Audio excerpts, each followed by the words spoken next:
وعن ابي هريره رضي الله عنه قال سمعت رسول الله صلى الله عليه وسلم يقول من جاء مسجدي هذا لم يأتي الا لخير يتعلمه ويعلمه فهو بمنزلة المجاهد في سبيل اللہ۔ نبی پاک صلی اللہ علیہ وسلم نے فرمایا کہ جو آدمی میری اس مسجد میں آیا، اور اس مسجد سے مراد زیادہ فضیلت ہے مسجد نبوی کی، ورنہ ہر مسجد کا بھی یہی حال ہے، جو شخص آیا میری اس مسجد میں اور نہیں آیا وہ مگر کار خیر کے لیے، اور کار خیر آپ نے کیا بتایا؟ یتعلمہ یعلمہ، تاکہ وہ خود علم حاصل کرے، یہ دوسروں کو علم سکھائے۔ حالانکہ مسجد کے اندر جانے کے یہی دو کام نہیں، کار خیر نہیں ہے کہ کسی کو پڑھانے لگے ہو یا خود پڑھنے لگے، اور بھی ستاروں کے آگے جہاں اور کار خیر اور بھی ہے مسجد میں کرنے کے، ذکر کرنا، تسبیح پڑھنا، تلاوت کرنا، اور کیا کرنا؟ نماز پڑھنا، دعا کرنا، اعتکاف کرنا۔ مگر آپ نے دو ہی کا ذکر کیوں کیا؟ ادھر لا حسد الا فی اثنین، ہر چیز، ہر اچھی صفت غبطے کے لائق ہے، تو پھر اللہ کے نبی صلی اللہ علیہ وسلم نے دو ہی چیزوں کا کوئی ذکر کیا؟ ابھی امتحان میں سوال کیا تھا نا، کیا جواب ہے اس کا؟ اس وقت بھی یاد نہیں تھا تمہیں، اس وقت بھی یاد نہیں ہے، بولو۔ شاہ نواز بتائیں گے، ہاں بتاؤ۔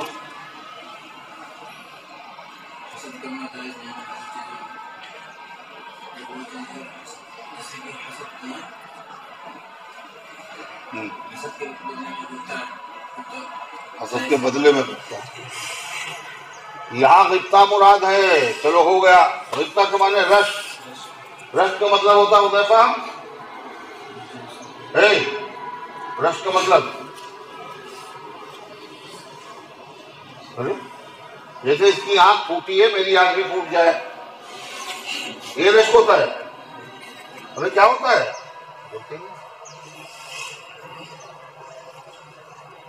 کیا ہوتا ہے تم بتاؤ دلشاد؟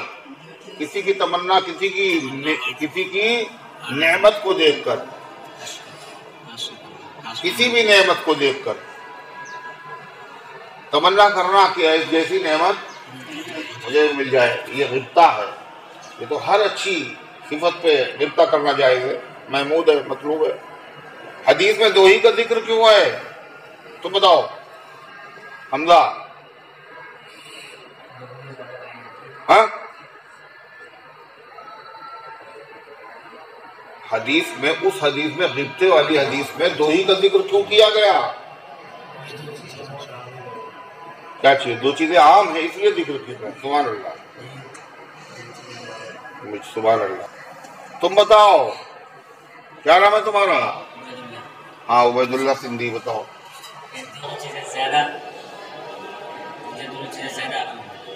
یہ دونوں چیزیں زیادہ اہم ہیں، نعمتیں تو بہت سی ہیں مگر ان نعمتوں میں یہ دو نعمتیں بہت اہم ہیں، اس لیے آپ نے ان کا ذکر۔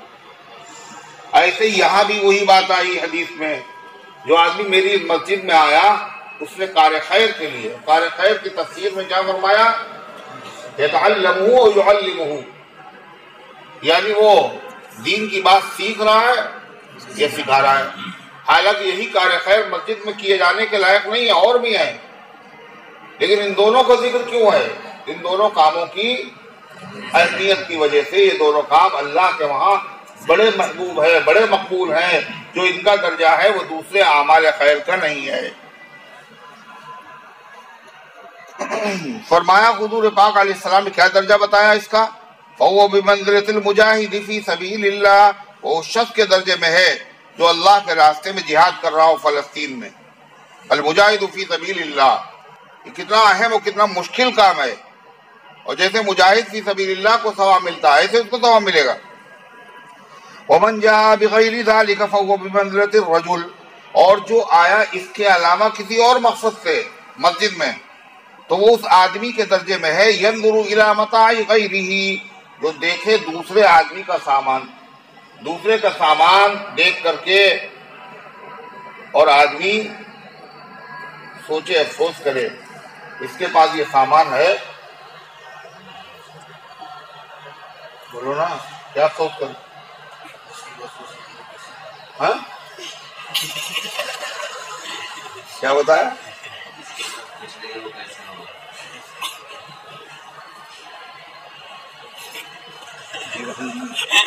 تم کیا کر رہے ہو؟ کیسے بیٹھ کے سن رہے ہو؟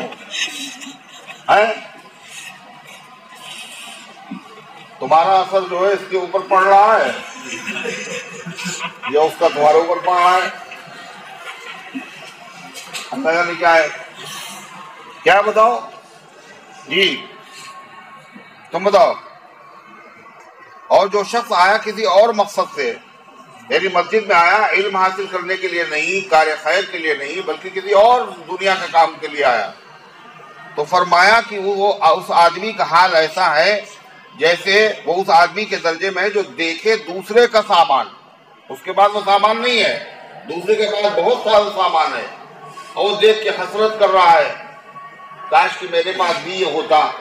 یعنی اس کو قیامت کے روز بہت حسرت اور افسوس ہوگا کہ میں بھی مسجد جاتا تھا اور یہ بھی جاتا تھا، مگر یہ اتنا سارا سامان اور جو ثواب اس نے کمایا اور میں نے کچھ نہیں کیا، یہ مطلب ہے اس کا، اور اس کی کوئی تلافی نہیں ہو سکی۔ رواہ ابن ماجہ والبیہقی فی شعب الایمان وعن الحسن مرسلا، اور حضرت حسن رحمۃ اللہ علیہ سے مرسلا روایت ہے، قال رسول اللہ صلی اللہ علیہ وسلم یاتی علی الناس زمان، فرمایا نبی پاک صلی اللہ علیہ وسلم نے لوگوں پر ایک ایسا زمانہ آ کر رہے گا، یکون حدیثهم فی مساجد، ان کی باتیں ان کی مسجدوں میں ہوں گی۔ کون سی باتیں؟ فی امر دنیاہم، ان کی دنیا کے بارے میں، فلا تجالسوہم، لہذا تم ایسے لوگوں کے ساتھ نہ بیٹھنا، ان کے ساتھ بیٹھنے کی وجہ سے کیا ہوگا؟ تم بھی اس میں شامل ہو جاؤ گے اور اس کی زد میں آ جاؤ گے، اگرچہ تم نہیں بولو گے جب بھی اسی میں گنے جاؤ گے۔ فلا تجالسوہم فلیس اللہ فیہم حاجہ، اللہ تعالیٰ کو ایسے لوگوں کی کوئی ضرورت نہیں، اللہ کو ضرورت تو کسی کی نہیں ہے، مطلب یہ ہے اللہ تعالیٰ کو خاص ایسے لوگوں پر رحمت نہیں فرمائے گا۔ وعن السائب بن یزید قال كنت نائما فی المسجد، حضرت سائب بن یزید رحمۃ اللہ علیہ سے منقول ہے، وہ فرماتے ہیں کہ میں مسجد میں سو رہا تھا۔ کون سی مسجد؟ مسجد نبوی۔ فحسبنی رجل، تو ایک آدمی نے مجھے کنکریاں ماری، فنظرت، میں نے دیکھا، فإذا هو عمر بن الخطاب رضی اللہ عنہ، تو کنکریاں مار کر اٹھانے والے حضرت عمر ابن خطاب تھے۔ قال اذهب، تو پھر اس کے بعد انہوں نے مجھ سے کہا جاؤ، فأتنی بهذین، اور ان دو آدمیوں کو میرے پاس بلا لاؤ۔ حضرت عمر نے دیکھا کہ مسجد نبوی میں دو آدمی کھڑے ہیں اور وہ باتیں کر رہے ہیں، ان کی آواز کانوں میں آ رہی، بلند آواز سے بات کر رہے ہیں، تو کہتے مجھے اٹھایا، انہوں نے کہا اذهب، جا، فاتنی بهذین، اور لے آ ان دونوں کو، فجئتهما، تو میں ان دونوں کو لے کر حاضر ہوا۔ فقال، تو حضرت عمر نے ان لوگوں سے پوچھا ممن انتما، کن لوگوں میں سے تم ہو، کس قبیلے سے تمہارا تعلق ہے، کس خاندان سے ہو؟ ممن انتما، کس قوم سے تمہارا تعلق ہے؟ یا او من این انتما، یہ شک راوی ہے، یا حضرت عمر نے کہا ممن انتما، یہ کہا من این انتما، تم لوگ کہاں سے، کہاں کے رہنے والے ہو؟ جب ان لوگوں سے یہ پوچھا تو وہ قال من اہل الطائف، انہوں نے جواب دیا ہم لوگ طائف کے رہنے والے ہیں۔ تو حضرت عمر رضی اللہ عنہ نے فرمایا لو کنتما من اہل المدینہ لاوجعتکما، اگر تم مدینے والوں میں سے ہوتے تو میں تمہیں بہت سخت سزا دیتا۔ یعنی مدینے کے لوگ مسجد نبوی کے آداب سے واقف ہیں، اہمیت، اس کی عظمت پہچانتے ہیں، پھر اگر کوئی مدینے کا آدمی ہوتا اور یہ غلطی کرتا تو میں سخت سزا دیتا۔ سمجھ رہے ہیں؟ مگر تم ٹھہرے طائف کے، آئندہ ایسا نے کیا کہا آگے پھر؟ فرمایا ترفعان اصواتکما فی مسجد رسول اللہ صلی اللہ علیہ وسلم، تمہیں ہوش نہیں ہے، تم لوگ آوازیں بلند کرتے ہو نبی کریم صلی اللہ علیہ وسلم کی مبارک مسجد میں۔ معلوم ہے مسجد میں بلند آواز کرنا بلا ضرورت یہ بھی مکروہ اور خلاف ادب ہے ہر مسجد میں، اور مسجد نبوی میں تو سخت بے انتہا بے ادبی ہے، اس لیے وہاں حکم ہے لا ترفعوا اصواتکم فوق صوت النبی۔ وعن مالک قال بنی عمرو قال بنا عمر رحمة فی ناحیۃ المسجد، حضرت امام مالک سے منقول ہے انہوں نے کہا کہ بنایا عمر رضی اللہ عنہ نے بنوایا رحبتاً ایک چبوترا فی ناحیۃ المسجد، مسجد کے کنارے، مسجد کے کونے میں گوشے میں ایک کنارے پر ایک چبوترا بنوا دیا حضرت عمر نے، اور پھر کیا کہا تسمى البطیحہ، اس کو بطیحہ کہا جاتا تھا، لوگ کہتے تھے بطیحہ، بطیحہ میں نے دیکھا، بطیحہ میں بیٹھا ہوا تھا، اس کو بطیحہ کہا جاتا تھا۔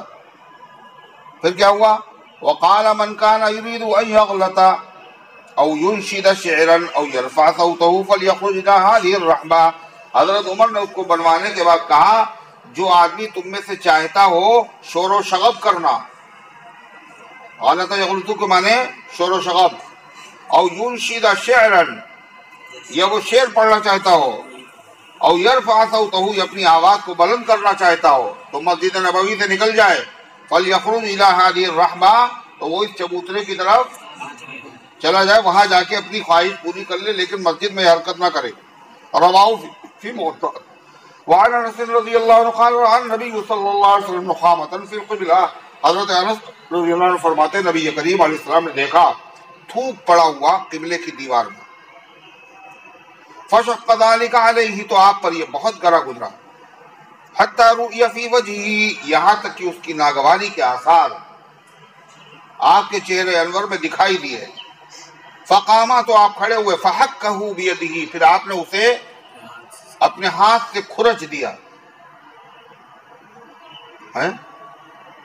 فقال ان احدکم اذا قام فی الصلاۃ، اور فرمایا جب تم میں سے کوئی نماز کے لیے کھڑا ہو، فانما یناجی ربہ، وہ اپنے رب سے مناجات کرتا ہے، وان ربہ بینہ وبین القبلہ، اور اس کا رب اس کے درمیان میں اور قبلے کے درمیان میں ہوتا ہے، یعنی اللہ تعالیٰ کی خاص توجہات قبلے کی جانب میں ہوتی ہیں۔ فلا یبصقن احدکم قبل قبلتہ، فرمایا تو تم میں سے کوئی آدمی نہ تھوکے اپنے قبلے کی جانب، ولکن عن یسارہ او تحت قدمہ، لیکن اپنے بائیں طرف تھوک دے اگر مجبور ہو، یا اپنے قدموں کے نیچے۔ ثم اخذ طرف رداءہ، یعنی مسجد میں اگر نہ ہو تو یہ کر لے، لیکن اگر مسجد میں تو کیا کرے، ثم اخذ طرف رداءہ، پھر نبی کریم علیہ السلام نے اپنی مبارک چادر کا کونا لیا، اس کا ایک حصہ، اور لینے کے بعد فبصق، پھر آپ نے اس میں تھوکا، ثم رد بعدہ علی بعض، پھر آپ نے کپڑے کے بعض حصے کو بعض حصے پر ملا دیا، یعنی مل دیا اس کو، فقال او یفعل ہکذا، آپ نے فرمایا یا پھر ایسا کر لے، یعنی اگر مسجد ہے تو کم سے کم اتنا تو احترام اس کا کرے، اپنے کپڑے میں لے کے جیب میں رکھ لے۔ وعن سائب بن خلاد رضی اللہ عنہ وهو رجل من اصحاب النبی صلی اللہ علیہ وسلم، حضرت سائب نے خلاد سے منقول ہے اور وہ اللہ کے نبی صلی اللہ علیہ وسلم کے صحابہ میں سے ایک شخصیت ہیں۔ قال ان رجلا اما قوما، انہوں نے کہا کہ ایک آدمی نے اپنی قوم کی امامت کی، وہ امام بنا، فبصق فی القبلہ، اور یہ مسجد میں نہیں مسجد کے علاوہ کا معاملہ تھا، اور اس نے تھوکا قبلے کی جانب میں، ورسول اللہ صلی اللہ علیہ وسلم ينظر، اور حضور پاک علیہ السلام دیکھ رہے تھے، فقال رسول اللہ صلی اللہ علیہ وسلم لقومه حين فرغ، تو نبی کریم صلی اللہ علیہ وسلم نے ان کی قوم سے کہا جب وہ نماز سے فارغ ہو گئے، کیا کہا، لا یصلی لکم، یہ آدمی آئندہ تمہیں نماز نہ پڑھائے، یہ امام نہیں بننے کے لائق نہیں، لا یصلی لکم، فاراد بعد ذلك ان یصلی لهم، تو اس آدمی نے ارادہ کیا اس کے بعد، اس واقعے کے بعد کہ ان کو نماز پڑھائے، فمنعوه، تو ان تمام لوگوں نے اس کو کہا کہ بھائی ہم آپ کے پیچھے نہیں پڑھیں گے، فاخبروه، اور انہوں نے اس سے بتایا، اس نے وجہ پوچھی تو اس کو بتایا نبی کریم صلی اللہ علیہ وسلم کا فرمان، فذکر ذلك لرسول اللہ صلی اللہ علیہ وسلم، تو اس آدمی نے آ کر نبی کریم علیہ السلام کی خدمت میں پوچھا کہ حضور کیا آپ نے منع فرمایا ہے؟ فقال، آپ نے فرمایا نعم، ہاں، وحسبت انه قال، اور راوی کہتے ہیں مجھے یہ خیال گزرتا ہے کہ اس نے اس شخص نے یہ بتایا کہ حضور پاک صلی اللہ علیہ وسلم فرمایا انک قد آذیت اللہ ورسولہ، کہ تم نے تکلیف دی اللہ کو، اللہ کے رسول کو۔ اللہ کو تو کوئی تکلیف دے نہیں سکتا، اس کا مطلب شروع مشکات میں گزر چکا ہے نا؟ کہاں پہ گزرا ہے نظر عالم؟ کیا صاحب کہاں پہ گزرا ہے؟ حمزہ کہاں پہ گزرا ہے؟ ارے شروع مشکات میں گزرا ہے، ہاں کتاب الایمان میں کہاں پہ گزرا؟ سعید کیا حدیث ہے؟ قائل کے بیان میں ہے، دیکھا کسے یاد ہے؟ فرمان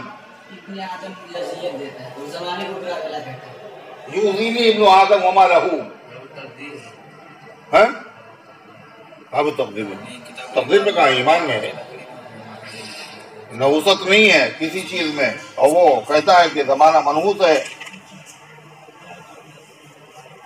تو اذیت کا جو مطلب وہاں ہے وہی مطلب سمجھ لیجیے، کون بار بار تشریح کرے اس کی خامخواہی میں، اس لیے تم لوگ بہت اچھے لوگ ہو، بہت توجہ سے سنتے ہو، ریکارڈ کرتے ہو، اس کے بعد بہت غور سے اس کو بھی سنتے ہو رات بھر، ہے نا؟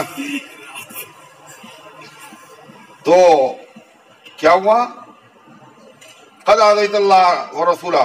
وعن معاذ بن جبل رضی اللہ عنہ قال احتبس عنا رسول اللہ صلی اللہ علیہ وسلم ذات غداۃ عن صلاۃ الصبح۔ حضرت معاذ بن جبل رضی اللہ عنہ کی روایت ہے، وہ فرماتے ہیں کہ نبی کریم علیہ السلام کو روک دیا گیا، ذات غداۃ ایک صبح، عن صلاۃ الصبح فجر کی نماز سے، یعنی فجر کی نماز میں آنے سے حضور پاک علیہ السلام کو رکاوٹ پیدا ہو گئی ایک دن۔ پھر کیا ہوا؟ حتیٰ کتنا نطرا عین الشمس، یہاں تک کہ قریب تھا کہ ہم سورج کو نکلتا ہوا دیکھ لیں، کتنی دیر ہو گئی۔ فخرجا سریعا، تو آپ نکلے اپنے گھر سے بہت تیزی کے ساتھ، اور آپ کا گھر اور مسجد بہت دور ہے، قریب ہے۔ فصبح الصلاۃ، پھر نماز کے لیے تکبیر کہی گئی۔ فصلی رسول اللہ صلی اللہ علیہ وسلم، اور اللہ کے رسول صلی اللہ علیہ وسلم نے جلدی سے نماز پڑھائی۔ وتجوز فی صلاتہ، اور آپ نے خلاف معمول اپنی نماز میں اختصار اختیار کیا، اس لیے کہ وقت۔ فلما سلم، اور جب سلام پھیرا، دعا بصوتہ، تو آپ نے بہت زور سے پکارا، فقال لنا، اور کہا ہم سے، علی مصافکم، اپنی صفوں کے اوپر بیٹھے رہو، کما انتم، جیسے کہ تم صفوں میں ہو اس طرح اپنی صفوں میں بیٹھے رہو۔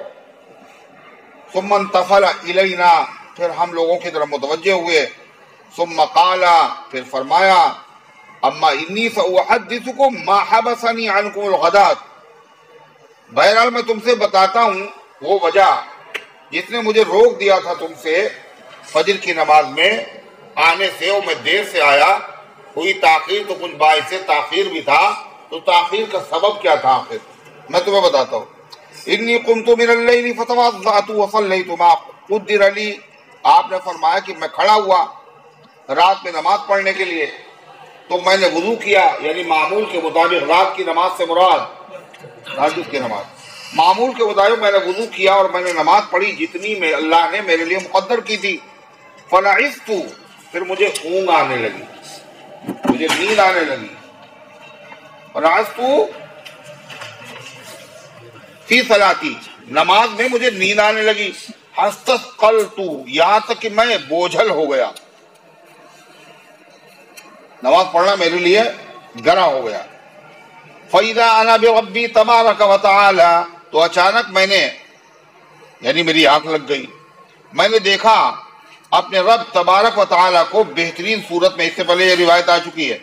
فقال یا محمد، اللہ تعالیٰ نے پوچھا ہے محمد، قلت لبیک، میں نے کہا حاضر ہوا ہے میرے پروردگار۔ قال فیما یختصم الملأ الاعلی، اللہ تعالیٰ نے پوچھا کس چیز میں بحث کر رہے ہیں؟ عالم بالا کے لوگ، اعلیٰ مجلس کے فرشتے. قلت لا ادری، میں نے کہا نہیں میں نہیں جانتا. قالها ثلاثا، اللہ نے 3 مرتبہ یہی مجھ سے پوچھا. فیما یقتسم الملأ الاعلیٰ، میں نے 3 مرتبہ کہا لا ادری. قال فرأيته وضع كفه بين كتفي، فرمایا پھر میں نے دیکھا کہ اللہ نے اپنی ہتھیلی کو رکھ دیا میرے دونوں شانوں کے درمیان. حتى وجدت برد انامله بين ثديي، یہاں تک کہ میں نے آپ کی انگلیوں کی ٹھنڈک محسوس کی اپنی دونوں چھاتیوں کے درمیان. فتجلى لي كل شيء، اور میرے سامنے روشن ہو گئی ہر چیز. وعرفت، اور میں نے ہر چیز کو پہچان لیا. فقال یا محمد، قلت لبیک ربی، پھر کہا اے محمد، میں نے کہا حاضر ہوں میرے رب. قال فیما یقتسم الملأ الاعلیٰ، کس چیز میں بحث کر رہے ہیں عالم بالا کے لوگ؟ قلت، تو میں نے جواب دیا، ہر چیز روشن ہو گئی. تو میں نے کہا کفارات کے بارے میں، یعنی ان چیزوں کے بارے میں جو چیزیں گناہوں کو مٹا دیتی. قال وما ہن، اللہ نے پوچھا وہ کیا چیزیں ہیں؟ قلت مشی الاقدام الى الجماعات، جماعت حاصل کرنے کے لیے پیدل چل کر جانا. والجلوس فی المساجد بعد الصلاۃ، اور بیٹھنا مسجدوں میں نماز سے فارغ ہونے کے بعد انتظار میں نماز وغیرہ کے. وَإِسْبَاغُ الْوُضُوءِ حِينَ الْكَرِيهَاتِ، اور وضو کو مکمل کرنا ناگواری کے باوجود، ٹھنڈک ہے یا کچھ اور دقت ہے. قَالَ ثُمَّ فِيمَا، پھر اللہ تعالیٰ نے پوچھا فیما، اچھا پھر کس چیز میں وہ لوگ بحث کر رہے؟ قُلْتُ فِي الدَّرَجَاتِ، میں نے کہا درجات کے بارے میں، یعنی وہ اعمال جو درجات کو بلند کرتے ہیں. قَالَ وَمَا هُنَّ، پوچھا وہ کیا چیزیں ہیں؟ قلت اطعام الطعام، میں نے عرض کیا کھانا کھلانا. ولین الکلام، اور نرم بات کرنا. والصلاۃ والناس نیام، اور نماز پڑھنا ایسے وقت میں جب لوگ جگ رہے ہو. حذیفہ تم جگ گئے؟ جگ گئے تم؟ قال سل، تو اللہ تعالیٰ نے فرمایا اچھا مانگیے. قال قلت، کہ آپ نے فرمایا، میں نے کہا اللہم انی اسألک فعل الخیرات، اے اللہ میں آپ سے سوال کرتا ہوں نیک کام کرنے کی توفیق مجھے ملے. وترک المنکرات، اور منکرات کے چھوڑنے کی توفیق. وحب المساکین، اور غریبوں سے محبت.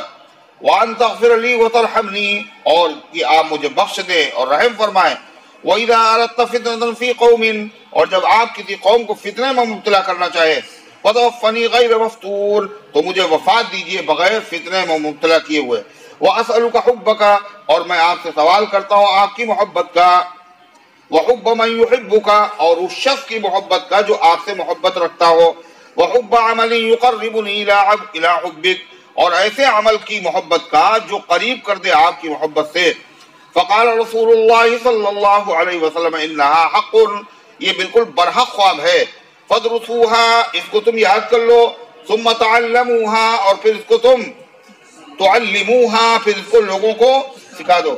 رواہ احمد والترمذی وقال هذا حدیث حسن صحیح. وسألت محمد بن اسماعیل، فرماتے میں نے محمد اسماعیل امام بخاری سے پوچھا اس حدیث کے بارے میں. فقال هذا حدیث صحیح. وعن عبد الله بن عمرو بن العاص رضی اللہ عنہ قال كان رسول اللہ صلی اللہ علیہ وسلم یقول، فرمایا عبداللہ بن عمرو بن العاص نے اللہ کے نبی صلی اللہ علیہ وسلم کہا کرتے تھے اذا دخل المسجد، جب مسجد میں داخل ہوتے، اعوذ باللہ العظیم وبوجهک الکریم وسلطانہ القدیم، میں پناہ چاہتا ہوں اللہ کی جو عظیم ہے اور اس کی بوجہ الکریم، اور اس کی ذات سے جو کریم ہے.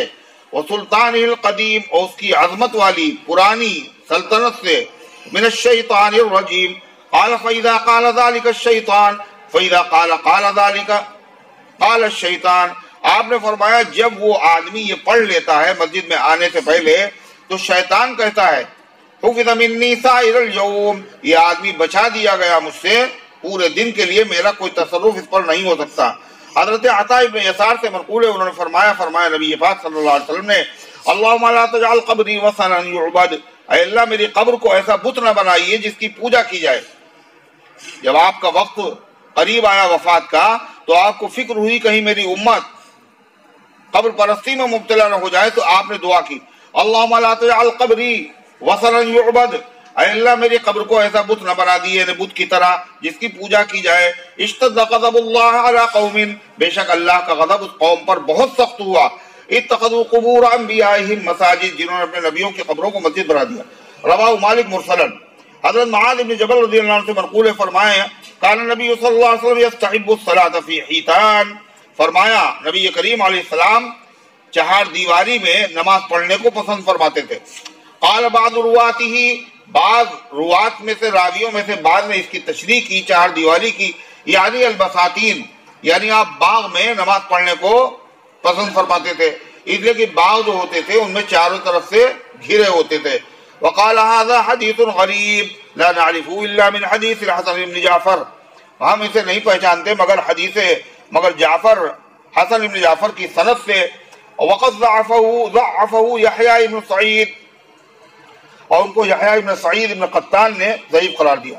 حضرت انس بن مالک رضی اللہ عنہ سے منقول ہے، فرمایا نبی کریم علیہ السلام نے صلاۃ الرجل فی بیتہ بصلاۃ، آدمی کی نماز اس کے گھر میں ایک نماز ہے، وصلاۃہ فی مسجد القبائل ب25 صلاۃ، اور اس کی نماز محلے کی مسجد میں 25 درجے کی ہے، وصلاۃہ فی المسجد الذی یجمع فیہ ب500، اور اس کا نماز پڑھنا اس مسجد میں جس میں جماعت ہوتی ہے، جمعہ پڑھا جاتا ہے، کتنا ہے؟ ب500، 500 نمازوں کے برابر۔ وصلاۃہ فی المسجد الاقصی، اور اس کی نماز مسجد اقصی بیت المقدس میں ب50,000 صلاۃ، 50,000 نمازوں کے برابر ہے، اور دوسری حدیث میں 1,000 کے برابر ہے، اور وہی زیادہ صحیح۔ وصلاۃہ فی مسجدی، اور اس کا نماز پڑھنا میری مسجد میں ب50,000 صلاۃ، یہ 50,000 نمازوں کے برابر ہے۔ وصلاۃہ فی المسجد الحرام، اور اس کا نماز پڑھنا مسجد حرام میں ب100,000 صلاۃ، یہ 1,00,000 نمازوں کے برابر ہے۔ رواہ ابن ماجہ۔ وعن ابی ذر رضی اللہ عنہ قال قلت یا رسول اللہ ای مسجد وضع فی الارض اول، حضرت ابو ذر غفاری کہتے ہیں میں نے عرض کیا اللہ کے نبی صلی اللہ علیہ وسلم کون سی مسجد بنائی گئی ہے زمین میں سب سے پہلے؟ قال المسجد الحرام، آپ نے فرمایا مسجد حرام۔ قال قلت ثم ای، راوی کہتے پھر میں نے پوچھا پھر اس کے بعد کون سی مسجد؟ قال ثم المسجد الاقصی، پھر مسجد اقصی کو بنائے گا۔